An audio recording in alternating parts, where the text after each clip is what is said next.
So Apple looking for relief from the chip crunch behind this week's Mac and iPad price hikes.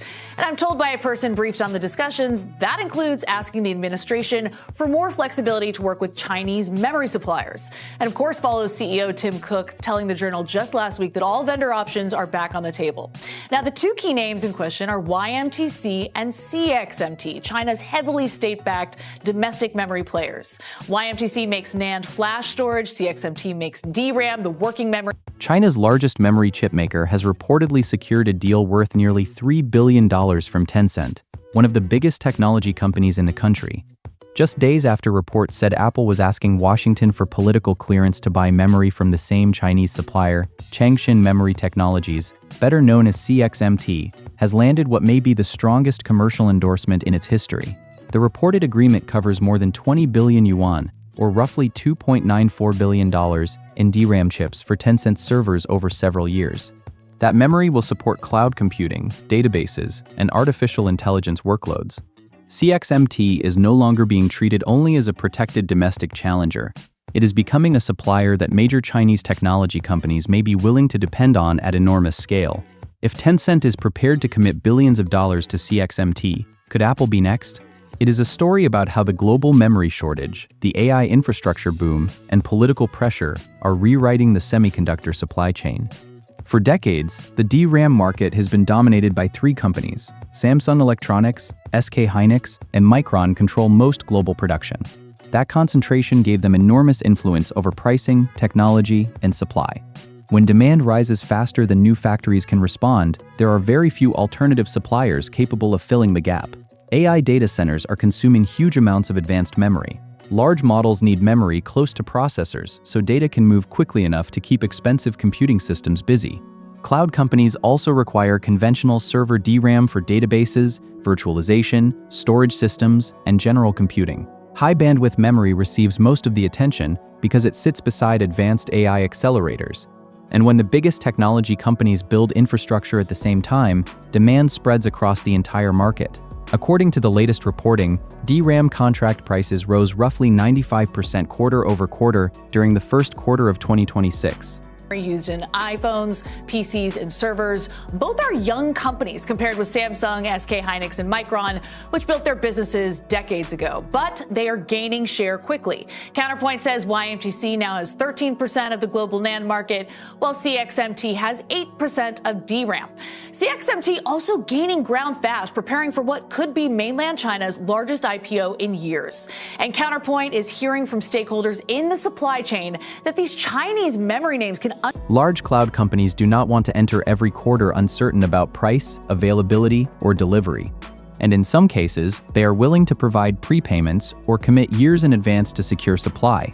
The reported CXMT agreement may run for 3 years, while another source suggested it could extend as long as 5.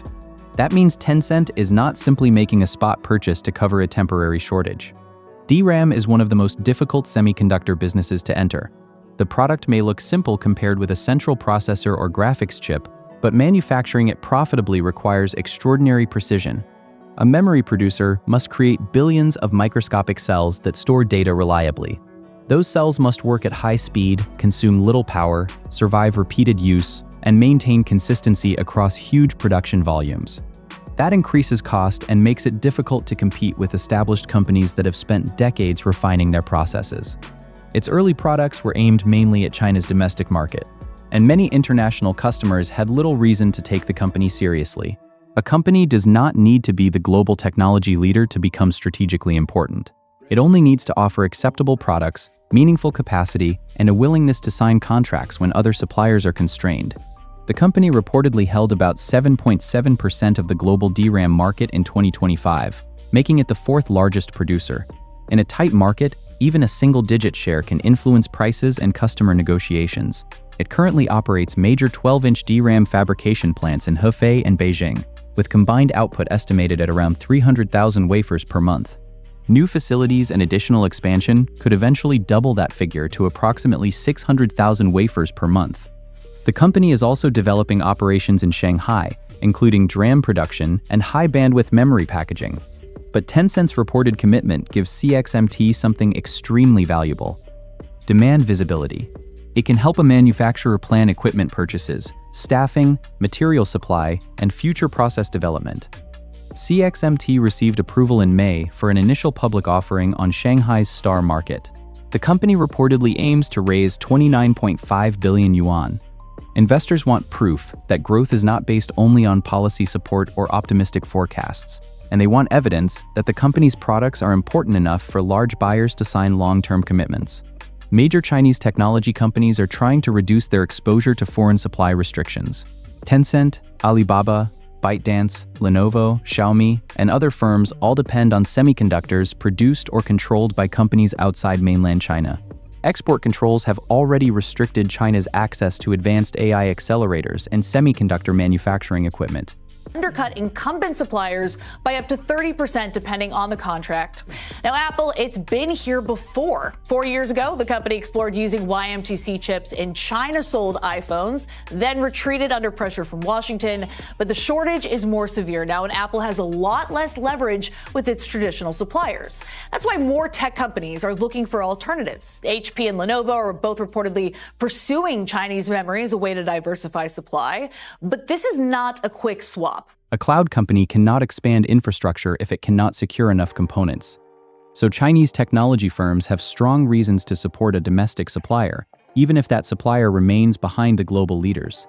This does not mean they will accept any product at any price. Large data center operators care about performance, failure rates, power consumption, compatibility, and total operating cost.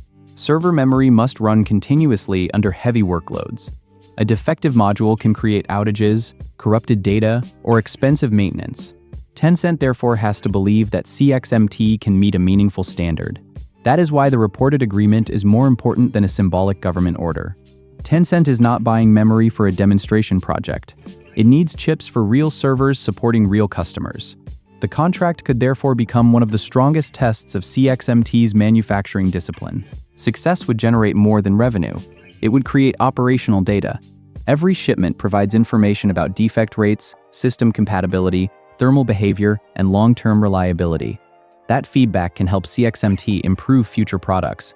Higher production volumes also allow engineers to identify recurring process problems and improve yield. Semiconductor manufacturing becomes more competitive through repetition. The more wafers a company processes, the more opportunities it has to learn. This is one reason large customers can accelerate a supplier's development. Tencent may be buying memory because it needs supply today, but the partnership could help create a stronger competitor tomorrow. That is where Samsung, SK Hynix, and Micron should pay attention. CXMT is not about to replace them. The established leaders remain ahead in manufacturing technology, scale, customer trust, and advanced products. They also dominate high-bandwidth memory, which currently delivers some of the strongest margins in the industry. CXMT still faces serious challenges. One reported problem is low yield on next-generation DDR5 products. That matters because DDR5 is increasingly important for modern servers and personal computers. A company can announce impressive specifications, but customers ultimately care about how many reliable chips can be produced at acceptable cost. If yield remains weak, expansion alone will not solve the problem. More factory capacity can simply produce more expensive defective wafers. CXMT must therefore improve technology while expanding volume. That is difficult, but the Tencent deal provides time and money. And if CXMT can use this period of high prices to improve yield, the competitive landscape could change. The memory industry is cyclical. Shortages produce high prices and heavy investment. High prices encourage companies to build more capacity. Eventually, supply catches up. Prices fall. Weak producers then struggle because memory becomes a commodity again. CXMT's challenge is to use the current upcycle to become efficient before the market turns. The company's recent financial performance shows how powerful the upcycle has been. Its first quarter revenue reportedly reached 50.8 billion yuan, an increase of about 700% from a year earlier. It also recorded a net profit of 25 billion yuan after reporting a loss in the previous year. Those numbers are extraordinary, but they should be interpreted carefully. A booming memory market can make almost every producer look stronger. The real test comes when prices normalize.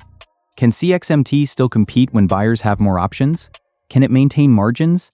Can it continue investing? And can it keep customers when Samsung, SK Hynix, and Micron have available capacity again?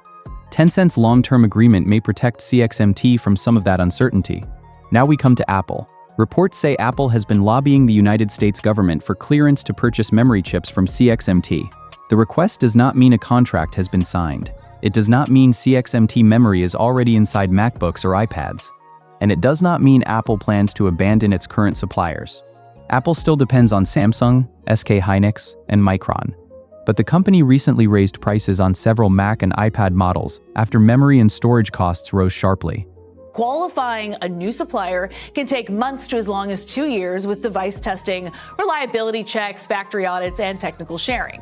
And it's especially complicated with YMTC. It's been on the Commerce Entity List since 2022, meaning that U.S. companies need approval to share their blueprints and other proprietary details with them. That makes another supplier extremely attractive. Apple does not need CXMT to replace the market leaders. It only needs CXMT to provide qualified products at meaningful volume. Even a limited supply agreement could strengthen Apple's negotiating position. It could reduce dependence on 3 dominant producers. And it could help Apple avoid even larger price increases if the shortage continues. The Tencent agreement may make CXMT easier for Apple to evaluate. A multi-billion-dollar server contract gives the company commercial credibility. It shows that another major technology buyer is willing to make a long-term commitment. But Apple's standards are different. For laptops and tablets, power consumption is critical. Memory affects battery life, heat, system stability, and product reliability. Apple also demands consistency across millions of devices. A supplier must deliver the same quality from one production batch to the next. It must support product launches, regional demand changes, and strict delivery schedules. So Tencent's approval would not automatically lead to Apple qualification. Server DRAM and low-power mobile memory serve different needs. Apple would still need extensive testing, audits, traceability, and supply guarantees. The political barrier may be even harder. CXMT is included on a Pentagon list of companies alleged to have links to China's military. That listing does not create a simple universal ban on every commercial transaction, but it creates serious political and reputational risk. American lawmakers may argue that allowing Apple to purchase from CXMT would strengthen a strategic Chinese semiconductor producer. They may also warn that Apple could become dependent on a supplier that Washington later restricts. Apple wants confidence before spending months qualifying products and redesigning logistics. A deal that is legal today could become impossible tomorrow. That uncertainty explains why Apple reportedly approached the government before moving forward. The White House has not publicly approved the request. Apple has not announced a supply agreement. And CXMT has not confirmed that it will supply Apple. So the title, Apple May Be Next, must remain a possibility, not a conclusion. Still, the Tencent deal changes the context. Before this agreement, CXMT could be described as a rising Chinese memory producer, seeking credibility. After a $3 billion commitment, it begins to look like a strategic supplier with major customers, rapid growth, expanding capacity, and access to capital. That does not guarantee Apple will follow, but it makes the possibility more believable. My take is that the most important part of this story is not the dollar amount. It is the speed at which CXMT's position is changing. A global shortage has turned capacity into leverage. AI demand has pushed memory from a commodity component into a strategic resource. Chinese technology companies are locking in domestic supply, and Apple is reportedly considering a supplier that would have seemed politically unrealistic only a short time ago. The old memory market was built around 3 dominant companies and predictable customer relationships. The new market is becoming more fragmented, more political, and more expensive. Tencent wants supply security. CXMT wants scale and validation. China wants semiconductor independence. Apple wants lower costs and another negotiating option. Washington wants to limit the growth of strategic Chinese technology. Those goals are now colliding inside one of the most basic components in modern computing. A small memory chip has become part of a much larger contest over AI, industrial power, and national security. The Tencent contract may prove that CXMT can serve China's largest technology companies. The Apple decision could determine whether it can cross into the supply chain of one of America's most influential corporations. So what do you think? Should Apple be allowed to buy memory from CXMT if the chips meet its technical standards? Or would that strengthen a Chinese semiconductor company at the expense of long-term American supply chain security? Let me know your view in the comments. And subscribe to Eastern Engine for more grounded coverage of the chips, factories, and engineering decisions reshaping the global economy. Because CXMT did not just win a $3 billion order. It may have won the credibility needed to compete for something even bigger.